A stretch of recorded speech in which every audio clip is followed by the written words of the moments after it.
Hello and welcome everybody back to another episode of From the Heart. I just went to a little nice local comic book shop in Grand Rapids called the Vault of Midnight, and I just decided to pick out two random things that weren't DC, just things that weren't like top of the shelf ones. This is what I got, the Black Sinister, and it's one that really made me laugh, one that made me smile, one that made me cry, and just a lot of emotions here. This one's by Carrie Andrews, Troy Nixey, and Dave McCage. I guess Troy Nixey just came back to writing comic books, which I thought was kind of cool. I guess he's worked on movies like Don't Be Afraid of the Dark, and I think he was just helping out a few others because I couldn't find much of an actual list, but apparently this is a one-off that he just came back with in 2017. I thought it was really good. Alright, so the concept of this is basically like, what if Batman used all of his money to just kind of be like a sociopathic asshole and the entire city was more afraid of him than anything else? You know, what if a crime happened and he showed up on scene and everybody just ran in fear, or actually tried to plead with the robber to just tell them what they want so they can get him out of there before the Black Sinister even arrives. And I thought this was super funny. It's got some really good artwork as well.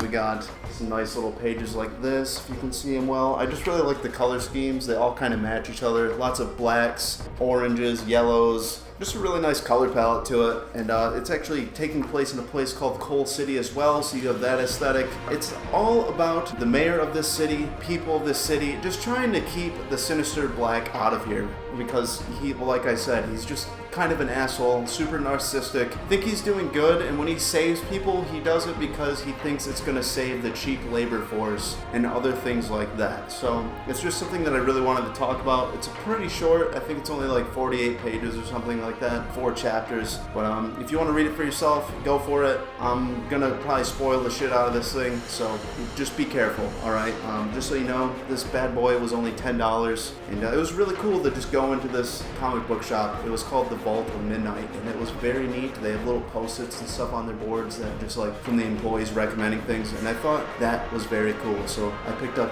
2 new books, and it felt good not to order off Amazon. But anyways, everybody, let's just get right into this. Alright, first page, you're starting off with a nice little narration. It goes a little something along the lines like this. The lie that the button pushers tell themselves, that they can become more, that any man could climb the mountain, steal fire from the gods, and return a hero. And so they push the buttons harder, faster. But real heroes aren't created, they're born. Wealth, privilege, power. The true hero's journey isn't to rise above the button pushers, but to accept that you've always been better than them all along. Alright, Black Sinister does these little monologues through the entire thing as the people are like screaming for him to please not show up, and it just makes this whole thing very hilarious. Now also on the front page you got people, it's just like a bunch of people in the street, and they're saying things like, he cut off my mother's toes for jaywalking, or he like beat the shit out of me for just all these mundane crime. He crippled my mother for parking in a handicap spot. And then basically everybody's just sick and tired of this thing, and the people are actually about to revolt against the city. And then you cut to the next part, and this is where you're introduced to the mayor and his guards, and tons of funny little things like that, alright? And the mayor just wants to keep everything cool until the next election, while his guards are just like, dude, we have to absolutely do something about this. I think one of the funniest parts about this is that the Sinister Black himself, he is the biggest funder for the city's like police force. So basically anytime he does something, the charges get waived and the city themselves have to pay for it and actually make a public apology, and it raises their taxes for this. So they basically just have no way of getting out of this, and it's just so hilarious. But along all this, so what the mayor ends up happening is people similar to the Better Business Bureau show up, and they're like, yo, we got this machine and we think we want to use it, you know, and they're kind of known as a mob type of people, but they've claimed to come legit, but they have this secret device called the Maniac Machine that they're trying to make a deal with the mayor. The mayor's heard about this, he doesn't want to use it. He says things like, you know, I'd rather be the mayor of a small, pissed off nation rather than absolutely leveling it. And it made me think, first of all, like, is this thing a nuclear bomb? You know, what exactly is this thing? And you will find out by the end of it. And a really crazy, awesome ending. Now, upon meeting Sinister Black, he's always got a shirt off. He has this mask on that's like super overly tight. It looks like it's gonna fucking just pop his head off like a watermelon. And he's very funny. And then he also has Danby, which is the equivalent of his Alfred, basically. Danby is kind of a sick bastard, you know. He's the townspeople are outside of their home, just riding in the streets, just trying to do anything they can to get this guy off the streets and to stop just absolutely decimating people, destroying the city while making these awesome little monologues and acting like he's actually helping them. And the Sinister Black, he has a few mommy and daddy issues along, just like the Batman, you know. Very interesting that I tried to get away from Batman and ended up subconsciously picking out a book that is theoretically based off Batman. But the Sinister Black is such a hilarious character to the point where I really hope someday we can get a new issue of this, just anything. I think they could do it. There's a lot of things that happen in this that will make you think, you know, no, this is over. And then the way he comes back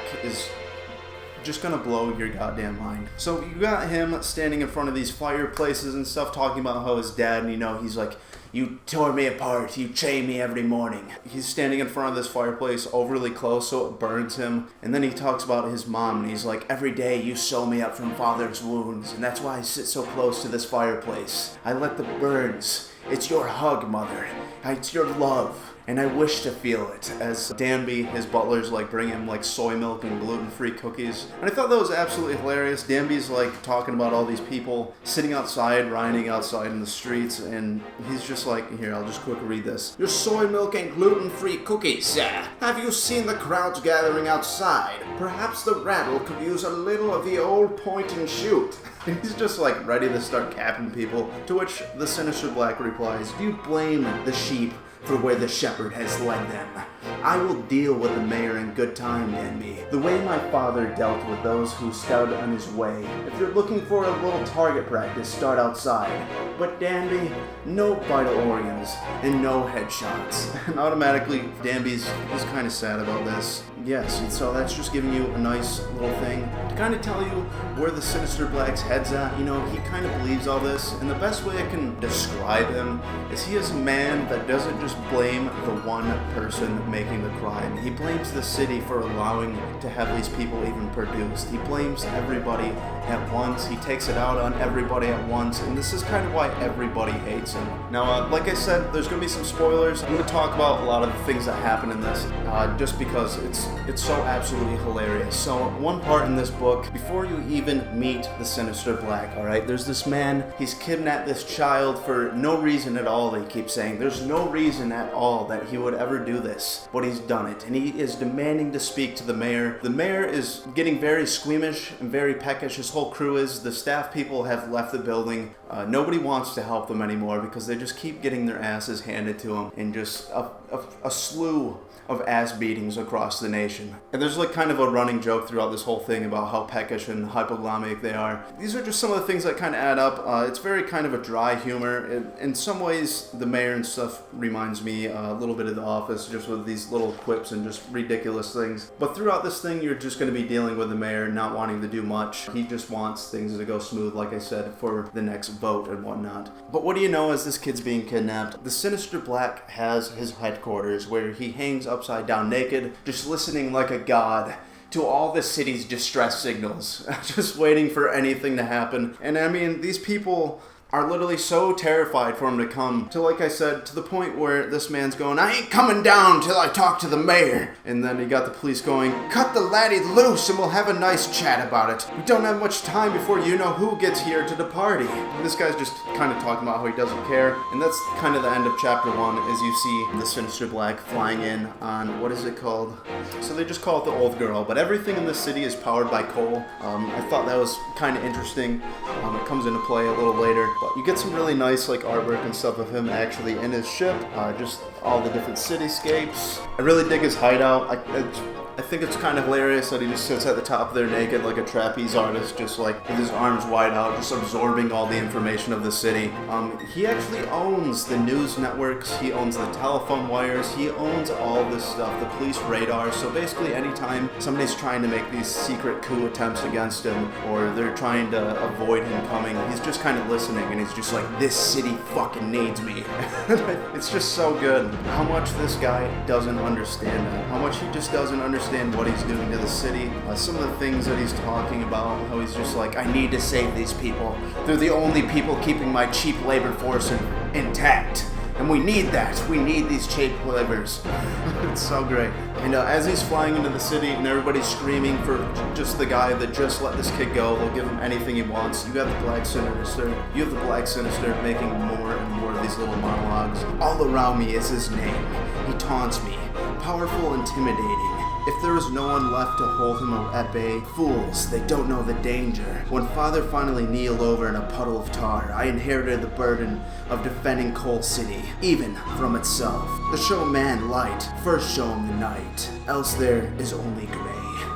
And like, as all this is going on, the city's actually sending out their own defense forces to stop him mid-air, but he's just more rather excited about this. He's killing these people. He's taking them out airborne style. And what do you know? He fucking crashes right into the man and the child, the kidnapper or whatever, and instantly kills this little boy, to where you'll actually learn this man was just trying to get a hold of the mayor because apparently he had just had a court ruling where his not so great ex-wife wasn't taking care of his kid right, and he was just trying to get them to listen to him and let him and his boy have some time together. But what do you know? The Sinister Black ends up killing him, and he's just like, the one thing you came here to do, and you've already just completely ruined it. So things are building up in the city, tensions are rising, they've already been high. After a few attempts by the mayor and some other things that are going on with him and his wife, they actually decide to use this Maniac Machine, which is essentially just a giant robot that gets into the city, and it just kind of destroys everything in its path. You know, it's killing people,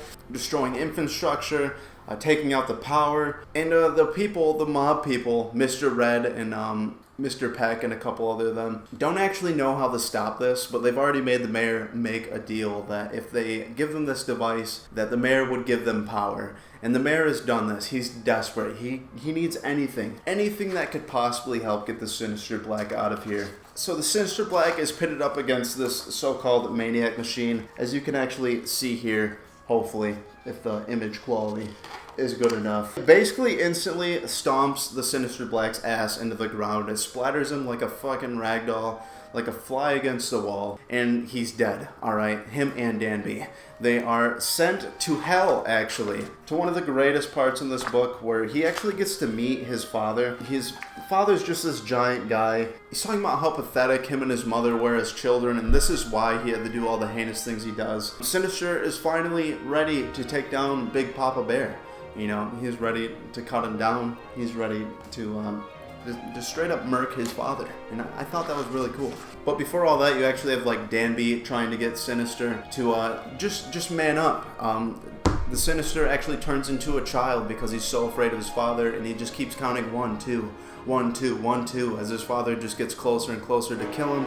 Yes, eventually Danby is able to do this, and the Sinister is made into man, to which he takes these power chords and ultimately defeats his father. I'll try not to spoil everything. I'm just trying to talk about this bad boy. Now, one of the best parts in this book, as I've already said a couple times, there's a few best parts of this book. Once Sinister defeats his dad, you get to meet his mom. He needs a way to get back to the living, to stop this Maniac Machine and retake Coal City. And you know how he's gonna do that? His mother comes into play, and she's like, you know what, Sinister? I made you into this world, and I'm damn well gonna get you back. And at which Danby immediately is like, is this really going where I think it's going to go?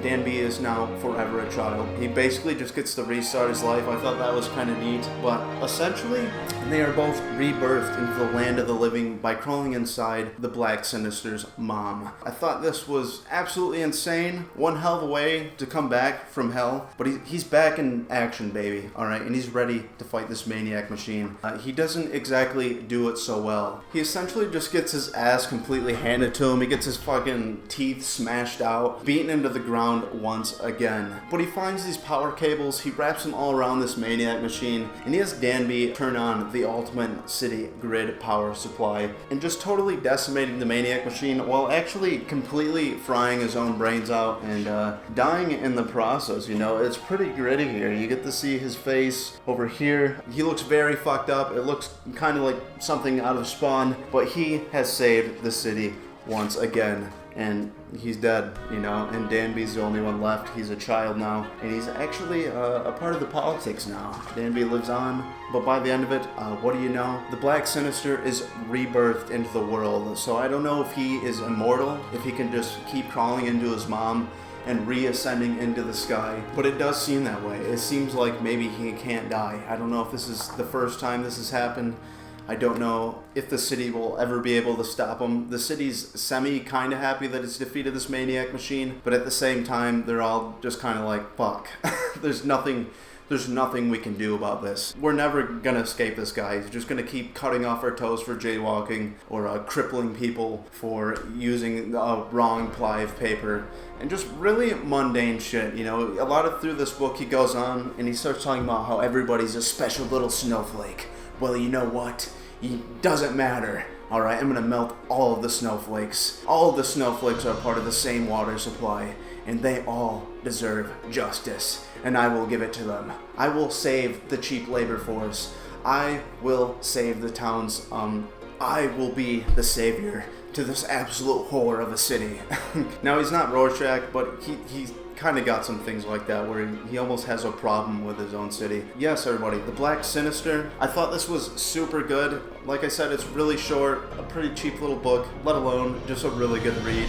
Some other great parts in this is when he actually goes and he accidentally kills this child after a father explains everything that's happening, you know, with the court decision to take his kid away, and that he just wants to spend time with his son that he loves. The city actually kicks his ass, you know, they beat him into the ground, and he's like, no, you can't do this, and he blames it on the mayor, and he's like, this isn't your people's fault.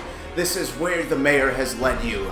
He has led you to hate me, even though I've done all this sinister shit. And he goes off. He goes into the mayor's house. He's running for guns, you know. He's literally taking flamethrowers, burning down, like, the Capitol building, and just trying to gun for the mayor, trying to kill him, trying to slay the sheep herder, per se. But yes, everybody, The Black Sinister by Troy Nixey. Very good, very interesting. I really recommend this one. And I really hope that there is more of these at some point. But like I said, this was made in like 2017, and from my knowledge, there hasn't been another one. So we will see. And we'll have to go on to see what Troy Nixey actually does. I know there's other people in this, but I think he was the main creator. It actually says he illustrated and authored this. I think just he had some old friends helping with that. And I actually couldn't find much other comic books that he did himself.